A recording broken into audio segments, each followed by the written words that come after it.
오늘은 요한계시록 2장 8절부터 11절까지 말씀을 통해서 서머나 교회 사자에게 편지하라고 명령하신 주님의 말씀을 나누기를 원합니다. 서머나라는 도시는 소아시아에서 특별히 항구 도시에 속합니다. 참 아름다운 항구 도시라고 합니다. 아시아의 왕관, 아시아의 꽃이라는 별명이 붙을 정도로 아름다운 항구 도시고, 또 항구이기 때문에 유럽과 아시아의 무역을 거의 모두 담당함으로 과학이라든가 우술이라든가 또 건축술 등이 유명한 그런 도시라고 합니다. 그런데 이 도시는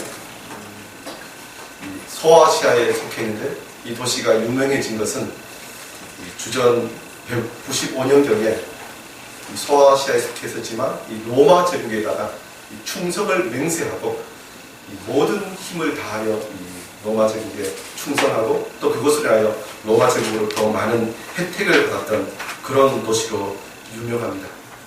그런데 이 서머나라는 도시에 우리 교회사적으로 굉장히 유명한 인물이 있는데, 이 폴리갑이라고 하시는 우리 믿음의 선배죠. 분 계십니다. 이분이 주후 80년경쯤에 태어나셔서 교회사적으로 보면 165년경쯤에 돌아가셨다고 합니다. 86세를 사셨죠. 이 요한계시록이 쓰여진 때가 한 주후 95년경쯤 되니까 이 사도 요한이 사역하고 또 요한계시록을 쓰던 그 시기와 이 폴리갑이라는 분의 이 인생과 어느 정도 겹칩니다. 그런데 이 폴리갑, 그야말로 교부라고 부르는데, 이 폴리갑 교부가 살던 시대와 사도 요한이 살던 시대는 그야말로 이 로마 제국의 강력한 핍박이 있던 시대입니다. 사도 바울이 주후 한 64년 정에 네로 황제 박해를 인하여 순교하였다고 교회사가 전하고 있는데, 그 네로 황제 시대 때부터 주 한 64년경부터 기독교가 공인되기까지 그 기간 동안 311년 정도까지 이 로마의 10명의 황제가 그야말로 끊임없이 교회를 박해합니다. 그 기간이 한 240년에서 250년 정도 되는 그런 기간입니다. 그러니까 그 기간이 초대교회가 부흥한 기간이기도 하지만 가장 심각한 박해를 통해서 성도들이 고난받던 시기였다는 것입니다. 사실 말이 240년이죠. 사람들의 세대로 지나가도 엄청나게 많은 시간이 지나간 시간입니다. 언제 이 박해가 끊어질까? 아무리 기다려도 그야말로 할아버지, 아버지, 손자 시대가 지나도 이 박해가 끊어지지 않는 그런 시대일 수 있습니다. 그런데 이 시대에 폴리갑이 서머나 교회의 목회자였는데 로마 총독에게 사로잡힙니다. 그래서 서머나 경기장에 가서 죽게 됩니다. 그때 로마의 서머나 총독이 이야기합니다. 만약 지금 이 자리에서 예수를 부인하고 저주하면 내가 당신을 지금 풀어주겠다. 그럴 때 폴리갑이 대답합니다. 지난 86년 동안 주님이 나를 한 번도 부인하신 일이 없는데 내가 어떻게 우리 주님을 부인할 수 있겠는가? 내가 어떻게 주님을 저주할 수 있겠는가? 나는 그렇게 할 수 없다. 차라리 나를 죽여라. 그렇게 얘기합니다. 그러니까 다시 총독이 이야기합니다. 너가 만약 지금 예수를 저주하지 않으면 내가 너를 지금 불에 태워 죽이겠다. 그런데 다시 폴리갑이 이야기합니다. 당신이 나를 지금 불에 태우면 1시간 정도 타면 된다. 그런데 영원히 꺼지지 않는 불이 예수를 부인하는 너희들에게 있을 것이다. 이렇게 이야기합니다. 빨리 나를 태워라. 그리고 순교의 현장으로 나아가 그의 인생을 마칩니다. 참 대단한 믿음이요. 또 그 순교의 역사 때문에 더 많은 사람들이 예수를 믿고 또 그 소아시아 전체가 큰 부흥의 역사로 나아가는 것을 보게 됩니다. 한 사람의 믿음의 고백이, 한 사람의 순교 열매가 그렇게 큰 역사를 이루고 지금까지 2000년이 지난 이 시간까지 우리가 그의 이름을 기억하면서 우리는 그의 믿음을 본받기를 원합니다. 그런데 그 폴리갑이 어떻게 그 담대한 믿음을 가지고 순교의 현장으로 들어갈 수 있었을까? 그의 삶을 보고 그의 고백을 보면요, 그가 오늘 이 요한계시록 2장 8절부터 11절까지 주님께서 소문화 교회에 주신 그 말씀을 그가 죽는 그 순간까지 끝까지 붙잡고 있었기 때문에 그가 믿음을 지킬 수 있었을 줄 압니다. 이 폴리갑은 아까도 말씀드렸지만 이 사도 요한의 이 시기와 겹칩니다. 그래서 사도 요한에게 어린 시절에 그가 말씀을 배웠을 것이라고 이야기합니다.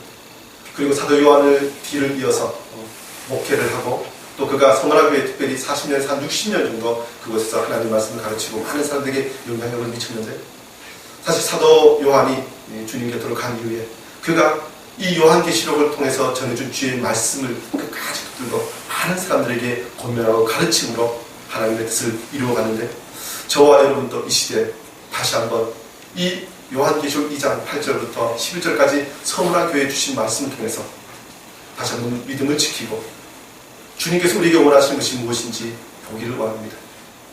사실 오늘 이 시대는 로마 제국 시대처럼 그렇게 박해가 심각한 시대가 아닐 수 있습니다. 그런데요, 교회사를 보면 정말 그 눈에 띄는 그야말로 직접적인 박해가 있던 시대가 어떻게 보면 더 신앙의 특별함이 드러나던 시대였기 때문에 더 많은 사람이 더 뜨겁게 신앙생활을 했던 것을 보게 됩니다. 그런데 반대로 이 교회 생활이 어떤 면에서 박해가 없어지고 좀 평안하고 좀 교회가 부흥하는 것 같고 이런저런 것들의 세상적인 것들과 어떤 분에서는 별로 차이가 나지 않는 것 같아요. 신앙생활 할 때 특별히 결단하지 않아도 되는 그런 시대가 되면 사실 보이는 박해 시대보다 더 심각하게 신앙생활을 하기 힘들어지는 그런 시대가 있었음에 대해서 우리가 보게 되는데, 어떻게 보면 오늘 이 시대가 그런 시대가 아닐까 싶습니다. 신앙을 갖고 살아가기가 참 힘든 시대입니다. 보이는 박해보다 어떻게 보면 더 힘든 보이지 않는 박해 시대를 통과하고 있을 수 있습니다. 또 앞으로 언제인지 모르지만 우리의 인생 가운데 또 로마 시대처럼 보이는 박해 시대가 있을 수 있습니다. 우리 한국 교회에서도 일제 36년의 일제 강점기가 그런 시대였고, 또 한국 전쟁 가운데서도 많은 교회가 그런 순교의 현장으로 나아갔음을 우리가 교회사를 통해 보게 됩니다. 그리스도인이 예수 그리스도를 따라 산다는 것은 사실 이 세상의 어떤 영화를 누리는 삶이 아니라는 것입니다. 십자가의 길을 걸어가는 것이고 또 핍박을 각오하는 것이고 또 그 길을 따라가서 주님을 만나는 것, 그것이 우리에게 주어진 그리스도인의 길이라는 것입니다. 그래서 그런 핍박의 시대, 환난의 시대, 고난의 시대가 올 때 우리가 어떻게 신앙을 지킬 것인가? 주님께서는 우리를 그런 시대에 그냥 몰아넣지 않으시고 우리가 그 시대를 바라보게 하시고 미리 훈련하고 준비하게 하십니다. 또 그런 시대가 올 때 이것이 전혀 이상한 것이 아니고 예수를 따라가다 보면 이런 것들은 당연히 있을 것이고 우리가 어떻게 해야 정말 승리할 것인가 우리에게 미리 말씀하여 주셨다는 것입니다. 오늘 서머나교회는 그런 서머나 성도들 향해서 주님께서 오셔서 말씀하여 주셨습니다. 오늘 2장 8절에 서머나 교회 사자에게 편지 하나 말씀하시면서 주님께서 나타나셨는데, 서머나 교회는 어떤 모습으로 주님께서 나타나셨습니까? 오늘 8절 말씀 보면요, 처음이며 마지막이요 죽었다가 살아나시니가 이르시되 라고 말씀합니다. 어떤 주님이 나타나셨습니까? 처음이요 마지막입니다. 이 말씀은 계시록 1장 17절 18절에도 그대로 일곱 금촛대 사이에 거니시던 이의 모습으로 묘사되었는데, 이 처음이요 마지막이라는 이 단어는 이사야 44장 6절에도 그대로 기록되어 있습니다. 말씀 보면요, 이스라엘의 왕인 여호와, 이스라엘의 구원자인 만군의 여호와가 이같이 말하노라. 나는 처음이요 나는 마지막이라. 이사야서를 어느 정도 알고 있던 사람들은 처음이요 마지막이신 분이 누구신지 알았습니다. 이 시대의 모든 그리스도인들이 고통받고 있는데 처음이요 마지막이신 분이 등장했습니다. 이분이 누구시라고요? 이사야 말씀 보면 이스라엘의 구원자라는 것입니다. 만군의 여호와라는 것입니다. 나 외에는 다른 신을 용납하지 않으시는 그 하나님이 바로 처음이요 마지막이신 분이라는 것입니다. 주님께서 이 시간 나타나셨는데 어떤 모습으로 나타나셨습니까? 십자가에 죽으시던 그런 연약한 모습이 아니라, 인간의 모습이 아니라 만군의 여호와 구원의 하나님으로 나타나셨다는 것입니다. 지금 순교의 제물처럼 세상 앞에서 나약한 모습으로 서 있는 것 같은 그리스도인들이 모든 것을 다 빼앗기고 정말 비참한 모습으로 서 있는 것 같은 그런 고난당하는 그리스도인들에게 우리 주님은 영광의 하나님으로, 구원의 하나님으로 나타나셨다는 것입니다. 오늘 이 시대 세상의 관점으로 보면 참 교회가 연약해 보이고 그리스도인 한 사람 한 사람이 어떻게 보면 참 작아 보일지 모르지만 우리의 주인 되시고 우리에게 구원을 베푸시는 하나님은, 우리 주 예수 그리스도는 온 우주의 왕이시요 온 세상의 주인이심에 대해서 말씀해 주고 있다는 것입니다. 우리가 예배하는 주님이 그런 주님임을 우리가 믿을 때, 우리와 함께 하시는 주님이 그런 주님임을 믿을 때 우리는 다시 연약한 자리에서 일어나 온전히 하나님을 예배할 수 있는 줄 압니다. 더 나아가서 처음이요 마지막이라고 말씀하시면서 죽었다가 살아나신 이가 이르시되 라고 말씀합니다. 죽었다가 살아나신 주님이 그런 모습이십니다. 초대교회가 전하던 복음이 무엇입니까? 예수 그리스도의 죽음과 부활입니다. 이것이 왜 우리에게 소망이 있다면 우리 모든 자들은 사실 이 땅에서 예수를 따라간다면 죽은 자와 같은 고난을 당할 수 있다는 것입니다. 그런데 그것이 끝이 아니라 죽었다가 살아나신 이, 우리 그리스도인들은 죽은 자 같으나 살아있는 자입니다. 우리 주님이 그것을 우리에게 보여주셨습니다. 저와 여러분이 그런 주님을 섬기는 자임을 다시 한번 기억할 때 우리가 온전한 믿음 생활을 할 수 있는 줄 압니다. 로마서 8장 34절도 이렇게 말씀합니다. 누가 정죄하리요? 죽으실 뿐 아니라 다시 살아나신 이는 그리스도 예수시니 그는 하나님 우편에 계신 자요 우리를 위하여 강구하시는 자신이라. 로마 제국을 살고 있던 사람들에게 가장 높은 자리는 로마 황제 자리입니다. 세계 최강대국의 최고의 지위에 앉아있는 그 로마 황제가 얼마나 대단해 보였겠습니까? 사람들은 앞을 다투어 그 앞에 충성하려고, 그에게 잘 보이려고, 어떻게 하면 그에게 무엇인가 받으려고 줄을 서 있는 그런 시대에 땅의 것은 비교할 수 없는 하나님 우편에 앉아 계신 자, 그분이 우리를 찾아오셨고 우리를 사랑하시고 우리를 구원하기를 원하신다는 것입니다. 우리는 그 하나님을, 그 예수 그리스도를 예배하고 또 그 백성 되었음을 다시 한번 기억하며 나아가는 진정한 예수의 사람들 되기를 원합니다. 주님께서 이렇게 나타나신 것은 우리에게 그것이 필요하기 때문에 그렇습니다. 왜요? 우리의 사정이 사실 그렇게 녹록지 않기 때문에 그렇습니다. 오늘 구절에 이렇게 말씀합니다. 내가 내 환난과 궁핍을 알거니와.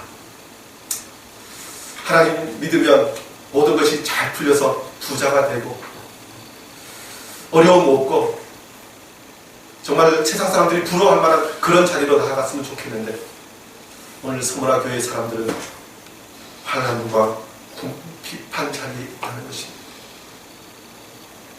그런데 그것을 주님께서 내가 안다, 알고 있다는 것입니다. 그러시면서 실상은 내가 부요한 자니라 라고 말씀합니다.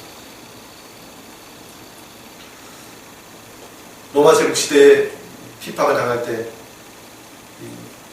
로마 제국 그 핍박을 당한 그 순교자들의 이야기를 보면 예수 믿는 것 때문에 자신의 직업을 빼앗기고 가산을 다 몰수당하고 정말 목숨을 잃는 자리, 그리고 노예가 되는 자리, 짐승의 밥이 되는 자리, 불에 태워지는 자리까지 나아갑니다. 예수 믿는다는 것은 사실 각오하는 것입니다. 예수 믿는다는 것 때문에 로마 시대 우리의 믿음의 선배들은 그야말로 가난을 선택했습니다. 궁핍을 선택했고 환난을 선택했습니다. 그 주님이 그래, 너 나를 사랑하기 때문에 그것을 선택하고 그 자리에 있는 걸 내가 안다. 그런데 기억할 것은 실상은 내가 부요한 자니다라고 말씀합니다. 예수님 때문에 미움을 받는 걸 결단하고 그렇게 미움받는 삶을 살고 있는데 주님께서는 너는 그 모습이 다가 아니라는 것입니다. 실상은 너는 부요한 자라고 이야기합니다. 왜 부요한 자라고 이야기하냐면요, 이 당시의 서문화에는 사실 그냥 세상의 눈으로 보면 부요한 자들이 있었습니다. 특별히 그 당시에 부요한 자들은 유대인들이 그런 사실 모습을 많이 가지고 있었는데, 그것이 교역의 도시이기 때문에 예루살렘으로부터 디아스포라로 전 세계에 퍼져갔던 많은 유대인들이 그곳에 살면서 이 무역을 하면서 부를 쌓았습니다. 그런데 그 부를 쌓으려고 쌓은 이후에, 그리고 그 부를 지키기 위해서 사실 그들은 교묘하게 로마 황제에게 충성하고 그의 힘을 이용해서 사실 자기들과 대적하는 것 같은 그리스도인들을 핍박했습니다. 폴리갑의 순교 때도 유대인들이 더 앞장서서 그리스도인들을 죽이라고 소리쳤다고 기록하고 있는데, 그만큼 이 유대인들은 겉으로 봐서는 굉장히 부요한 자들이었습니다. 그런데 그리스도인들은 반면 가난한 자들이었죠. 그런데 주님께서는 실상 너는 부요한 자라는 것입니다. 왜 부요하다고 말씀하셨습니까? 누가복음 12장 21절 말씀 보면 자기를 위하여 재물을 쌓아두고 하나님께 대하여 부요하지 못한 자라는 표현이 나옵니다. 정말 몇 해 먹을 양식을 쌓아두고 자, 이것을 위하여 내가 창고를 더 지어야 되겠다라고 이야기하는 그 사람에 대해서 주님께서는 하나님에 대하여 부요하지 못한 자라는 표현을 씁니다. 세상에서는 자기가 재물을 쌓았을지 모르지만 그것을 하나님의 나라를 위해 사용하지 않는 사람, 하나님을 위하여 드리기를 아까워하는 그 사람에 대해서 하나님에 대하여 부요하지 못한 자라는 표현을 씁니다. 그런데 반면요, 이 고린도 후서 6장에 보면 우리는 하나님과 함께 일하는 자인데 우리는 근심하는 자 같으나 항상 기뻐하고 가난한 자 같으나 많은 사람을 부요하게 하고 아무것도 없는 자 같으나 모든 것을 가진 자라는 표현을 씁니다. 하나님과 함께 일하는 사람은 이런 사람들이라는 것입니다. 아무것도 없는 것 같은데 모든 것을 가졌다는 것입니다. 가난한 자 같으나 많은 사람을 부요하게 하는 자라는 것입니다. 어떻습니까? 우리는 어디에 부요합니까? 심지어 마게도냐 교회를 향해서 고린도 후서 8장 2절에 보면 이들에 대해서 이렇게 묘사합니다. 환난의 많은 시련 가운데서 그들의 넘치는 기쁨과 극심한 가난이 그들의 풍성한 연고를 넘치도록 하게 하였느니라. 핍박받는 교회가 얼마나 풍요하겠습니까? 극심하게 가난하다고 표현합니다. 그런데 극심한 가난에 비해서 그들의 연보는 풍성했다는 것입니다. 어떻게 그것이 가능할까? 이 땅에 재물을 쌓는 인생이 아니라 하나님 나라의 재물을 쌓는 인생이기 때문에 그들은 하나님 앞에서 부요한 자였다는 것입니다.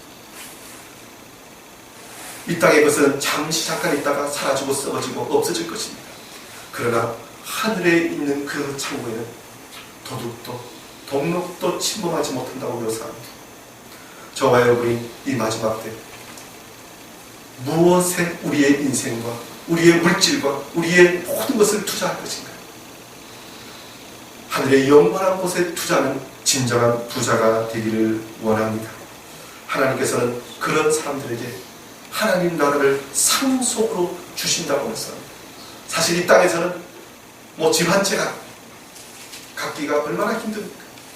정말 일정한 땅을 얻는 것이 참 쉽지 않습니다. 정말 모든 사람들이 나는 가난하다고 이야기하는 그런 시대입니다. 아무리 뭘 가져도 늘 만족함이 없는 그런 세상이 이 시대입니다. 그런데 우리 그리스도인들은 하나님 나라를 상속받은 사람입니다. 저와 여러분이 그 부요함을 가지고 있습니다. 사실 부요하다는 것은 그런 의미에서 더 이상 어떤 것의 필요함을 느끼지 않는 사람, 예수 그리스도 한 분만으로 그 사랑만으로 만족할 수 있다면 세상에서 가장 부요한 자가 될 수 있는 줄 압니다. 야고보서 2장 5절에 이렇게 말씀합니다. 내 사랑하는 형제들아 들을지어다. 하나님이 세상에서 가난한 자를 택하사 믿음에 부요하게 하시고 또 자기를 사랑하는 자들에게 약속하신 나라를 상속으로 받게 하지 아니하십니까? 저와 여러분이 하나님을 사랑하고 진정한 부자가 되기를 원합니다. 더 나아가서 오늘 9절 후반부에 이렇게 말씀합니다. 자칭 유대인이라 하는 자들의 비방도 알거니와 실상은 유대인이 아니요 사탄의 회당이라. 사실 우리가 하나님 나라의 부유한 자로 살려고 하는데 많은 사람이 이런저런 것을 우리 헷갈리게 합니다. 특별히 유대인들은요, 이 당시 초대교회에 살고 있는 그리스도인들을 참 많이 힘들게 했는데 그 중에 하나가 비방하는 것입니다. 무엇을 비방하느냐면 너희들이 진짜 하나님을 믿는다면 너희들은 그렇게 가난할 수 없다. 너희들은 그렇게 고난받을 수 없다. 하면서 이 세상적인 가치관과 신앙을 뒤섞어버립니다. 그리고 자신들이 하나님을 잘 믿었기 때문에 지금 이렇게 부자가 되고 잘 살고 있다고 하면서 그리스도인들을 비방을 합니다. 그런데 실상은 유대인이 아니요 사탄의 회당이라는 것입니다. 사실 이 부분에서 유대인이라는 단어는 그렇게 나쁜 뜻으로 쓰인 단어는 아닙니다. 약속의 자손이라는 의미가 있습니다. 그렇지만 약속의 자손을 가장한 사탄의 회당이라는 것입니다. 하나님의 이름을 자신의 세상의 성공을 위하여 사용하는 사람들,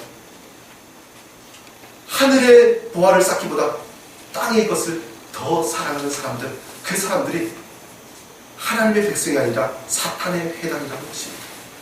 사실 오늘 이 시대도 우리가 하나님의 말씀대로 살려고 할 때마다 우리의 신앙을 혼탁하게 하는 자들이 있습니다. 꼭 이 시대 유대인처럼 진정한 믿음을 흐리는 자들이 있다는 것입니다.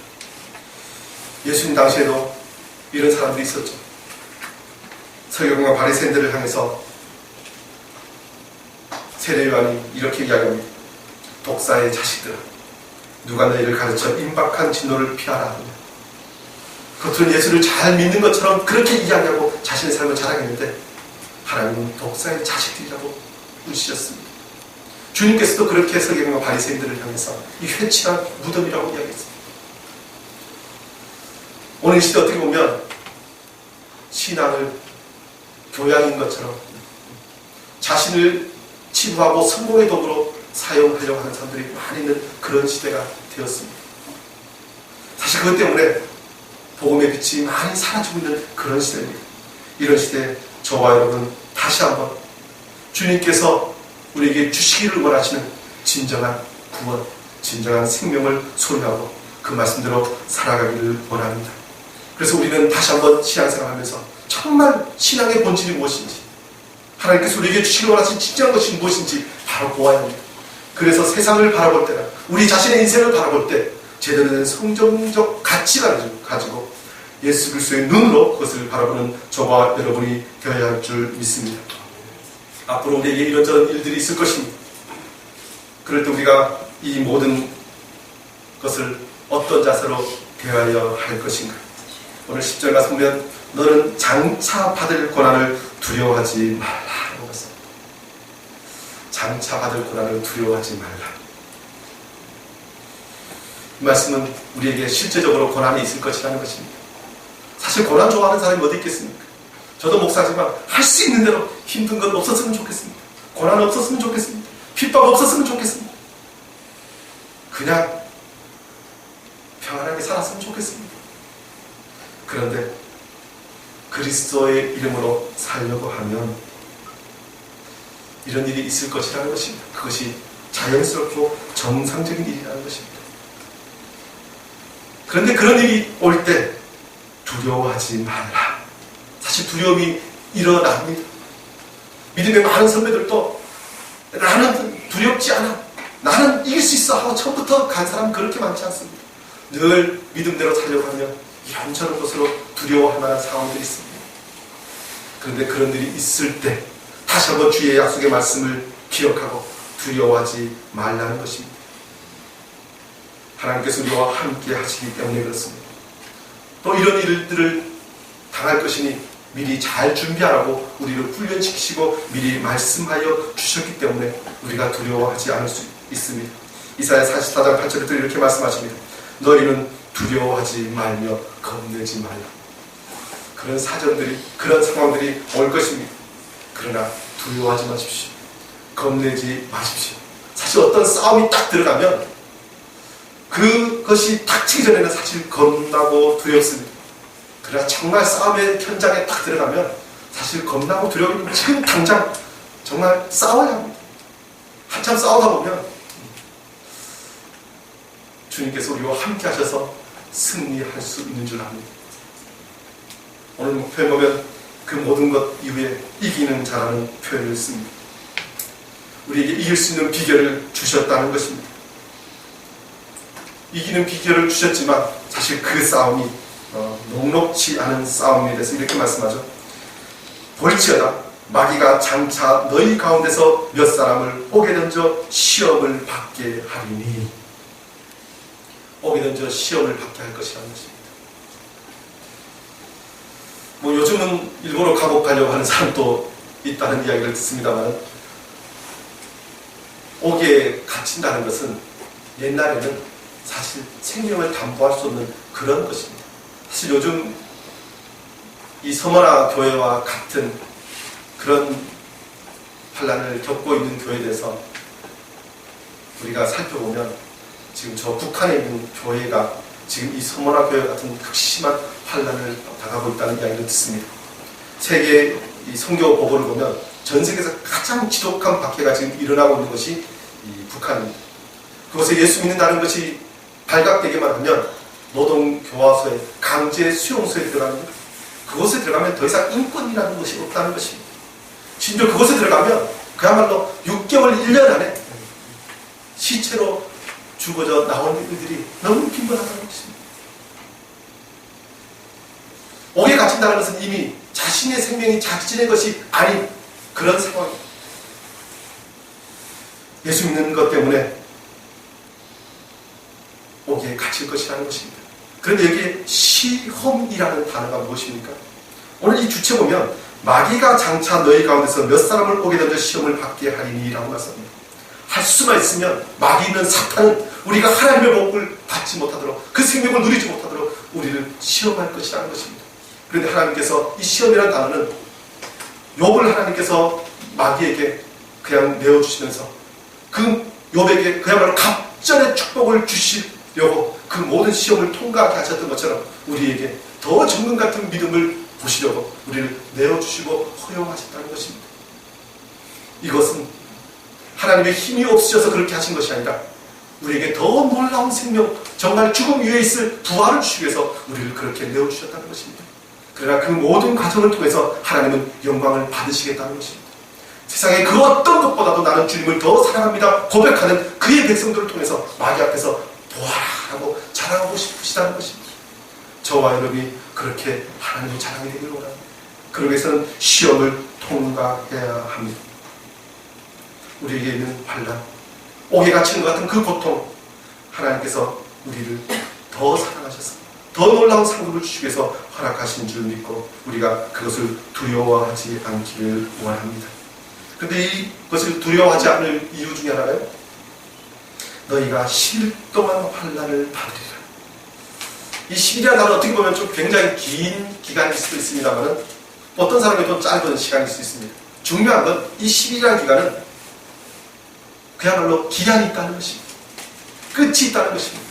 주님께서 나는 처음이며 마지막이요 라고 말씀하시는데, 이 10일이라는 기간도 처음 있으면 마지막이 있다는 것입니다. 지금 사단의 권세가 세상이 저렇게 크고 대단한 힘을 사용하고 그 권세가 끝이 없는 것 같지만 끝이 있습니다. 그 끝 이후에는 우리 주님께서 구원해 주신 주님을 온 우주의 왕으로 오셔서 그의 백성들을 찾으실 것이라는 것입니다. 저와 여러분이 이 주님을 만나기를 원합니다. 마태복음 10장 22절도 이렇게 말씀합니다. 또 너희가 내 이름으로 말미암아 모든 사람에게 미움을 받을 것이나, 주님도 다시 너희가 미움을 받을 것이라는 것입니다. 예수의 제자라고 하면서 나는 모든 사람에게 좋은 말만 듣고 싶어. 사실 그건 불가능합니다. 예수님의 길을 따라가면 예수님이 미움 받으셨던 것처럼, 우리의 선생님이 미움 받으셨던 것처럼 우리도 세상으로부터 미움을 받는 것이 당연하다는 것입니다. 그러나 끝까지 견디는 자는 구원을 받습니다. 중간에 길을 바꾸거나 중지하거나 그러지 않고 끝까지 견디면 구원을 얻을 것이라는 것입니다. 저와 여러분이 주님 오시는 그날까지 끝까지 견딤으로 주님의 구원을 맛보는 인생 되기를 원합니다. 우리에게 이 고통의 시간이, 환난의 시간이 아무리 길어 보여도, 정말 끝이 없는 터널처럼 보여도 그것은 끝이 있다는 것입니다. 저와 여러분이 그 주님을 사랑함으로 그 길을 끝까지 가기를 원합니다. 그런데 그 길의 끝에는 무엇이 있습니까? 사실 오늘 보면 내가 죽도록 충성하라. 죽도록 충성하라. 참 부담스러운 명령입니다.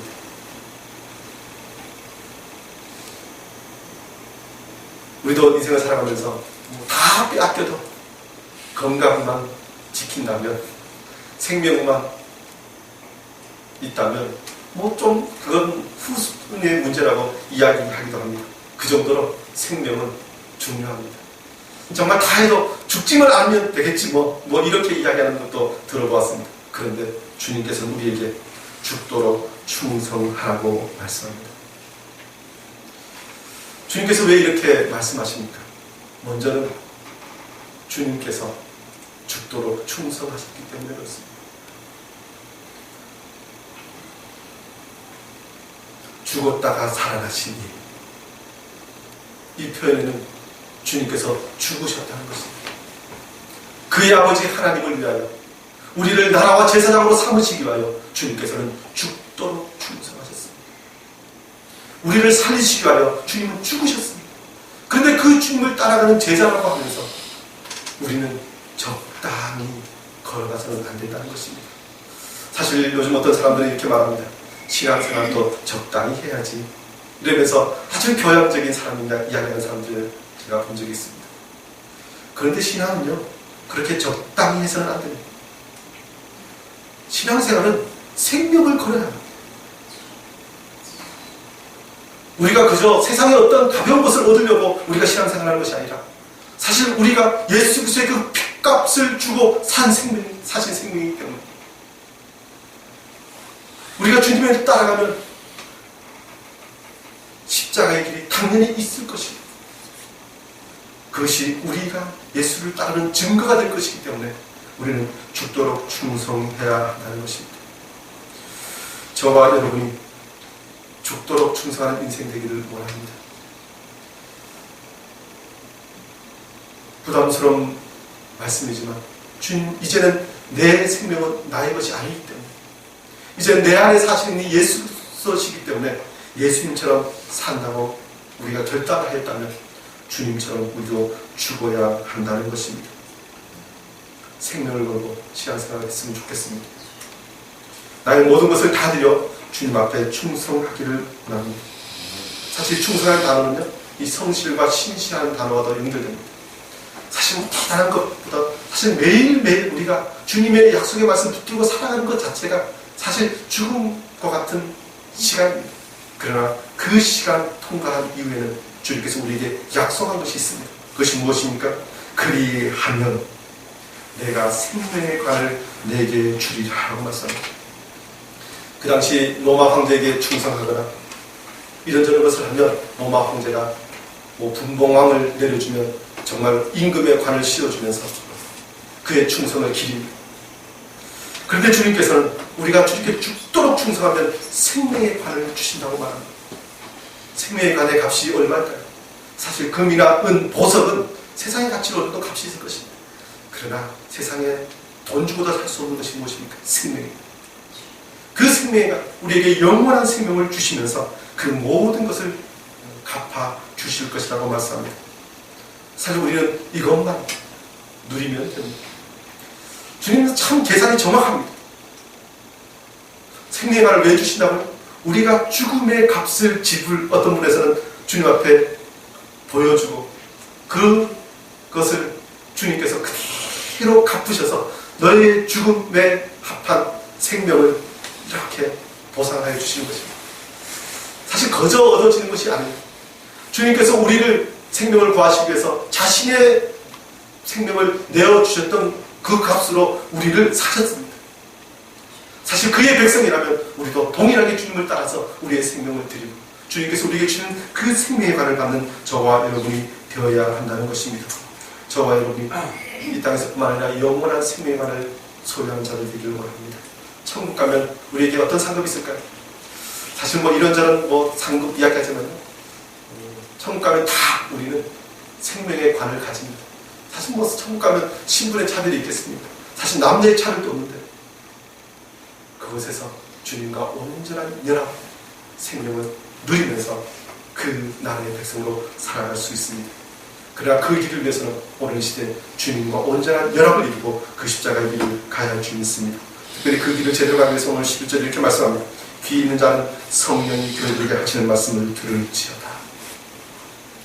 날마다 이 길을 제대로 가기 위해서는 끊임없이 주님의 지도를 받아야 합니다. 성령께서 우리에게 말씀하여 주신 그 말씀을 들어야 할 줄 압니다. 사실 말씀을요, 우리가 다 알고 있는 것 같지만 우리는 말씀을 자주 잊어버립니다. 제가 몇십 년 동안 하나님의 말씀을 연구하고 말씀을 전하고 했지만 사실 몇 주 전에 거도 기억 잘 안 납니다. 그냥 누가 물어보면 대답하지만 사실 우리는 말씀을 잃어버립니다. 사단은 우리를 끊임없이 미혹해서 하나님의 말씀을 기억하지 못하게 하고 그 말씀을 믿지 못하게 하고 그 말씀을 끊임없이 흐리게 합니다. 그래서 우리가 다 아는 것 같지만 우리는 날마다 하나님의 말씀 앞에 서야 하고 그 말씀을 들어야 합니다. 그리고 특별히 그 말씀을 깨닫고 그 말씀을 순종하기 위해서 성령께서 우리에게 조명하여 주시고 우리가 그 말씀을 듣고 그 길을 제대로 가야 합니다. 그래서 내가 옛날 성경 다 했는데 이제는 안 해도 돼. 절대로 그런 사람 없어요. 날마다 성령께서 주신 말씀을 들어야 제대로 그 길을 갈 수 있습니다. 사실 제대로 성령의 말씀을 들어야 하는 이유는요, 우리가 가는 이 길, 세상의 모든 원리와 세상의 모든 것들, 지식들, 제가 더 많이 알겠습니까? 사탄이 더 많이 알겠습니까? 사탄이 훨씬 더 많아요. 그동안 수천 수만의 사람들을 상대했는데 어떻게 하면 그 사람을 넘어뜨릴 수 있는지, 어떻게 하면 그 사람이 예수를 못 믿게 하는지 그 모든 방법을 다 알고 있습니다. 사실 우리가 아무리 똑똑해도 사실 사탄의 지혜 못 따라갑니다. 근데 이기는 방법이 하나 있습니다. 사람도 모르는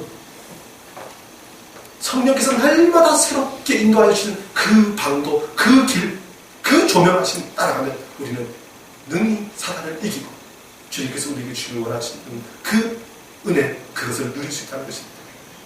내가 똑똑하다는 거 자랑하면 안 됩니다. 그래서 날마다 성령께서 우리에게 들려주신 그 말씀, 하나님의 말씀을 보고 그 길을 따라 가야 한다는 것입니다. 저와 여러분이 그 말씀을 들을 때 어떤 일이 있습니까? 이기는 자가 된다는 것입니다. 이기는 자는 무엇을 주신다고 말씀합니까? 둘째 사망의 해를 받지 아니하리라. 모든 인생은 다 죽지만 그 죽음은 어떤 첫 번째 죽음입니다. 그런데 그 죽음 위에 무엇이 있습니까? 둘째 사망이 있다는 것입니다. 예수 그리스도의 그 심판대 앞에서 한 사람은 생명의 길로 가고 한 사람은 사망의 길로 갑니다. 그것이 둘째 사망입니다. 우리 모든 사람이 이 땅에서 육신의 생명을 잃는 것 같지만 주님 앞에서 다시 다 마지막 날에는 다시 살아날 것입니다. 그런데 그 자리에서 둘째 사망의 해를 받지 않는 자는 바로 예수 그리스도의 이름으로 승리하는 자라는 것입니다. 반면 둘째 사망의 해를 받는 자들에 대해서 계시록 21장 8절은 이렇게 말씀합니다. 그러나 두려워하는 자들과 믿지 아니하는 자들과 흉악한 자들과 살인자들과 음행하는 자들과 점술가들과 우상 숭배자들과 거짓말하는 모든 자들은 불과 유황으로 타는 못에 던져지리니 이것이 둘째 사망이라. 두려워하는 자들이 둘째 사망의 자리에 들어가게 된다는 것입니다. 사실 이 두려움이라는 단어가 얼마나 중요한 단어냐면요, 두려워하면 결국 하나님을 두려워하지 않고 세상을 두려워하면 세상과 짝하고 결국 범죄하게 됩니다. 우상 숭배하게 됩니다. 흉악한 자들과 함께 걸어가게 됩니다. 음행하고 점술하면서 정말 세상의 방도로 성공을 추구하게 됩니다. 결국 둘째 사망에 이르게 됩니다. 그러나 세상을 두려워하지 않고 하나님을 두려워하고 정말 주님의 말씀하신 길을 따라가는 자는 영원한 생명을 얻게 된다는 것입니다. 저와 여러분이 다시 한번 서머나 교회를 향하여 주시는 말씀을 기억하기를 원합니다. 주님은 우리의 모든 아픔, 고통, 환난, 어려움 다 아십니다. 우리의 궁핍과 환난을 다 아십니다. 그렇지만 주님은 우리에게 그 세상의 것과 비교할 수 없는 진정한 부요함을 주셨습니다. 우리는 하나님 나라의 상속자임을 기억하면서 정말 이 세상을 향하여 가슴을 열고 당당하게 예수 그리스도의 능력과 그 살아계심을 선포하는 복된 인생 되기를 원합니다. 장차 우리에게 고난이 환난이 있을지 모릅니다. 그러나 두려워하지 않기를 원합니다. 온전히 그 환난 가운데서도 주님께만 충성하기를 원합니다. 우리에게가 사랑을 고백한 그 주님에게 드린 그 마음을 빼앗아서 세상에게 사탄에게 주는 자가 아니라 끝까지 주님 앞에 충성함으로 나아가는 신실한 자가 되기를 원합니다.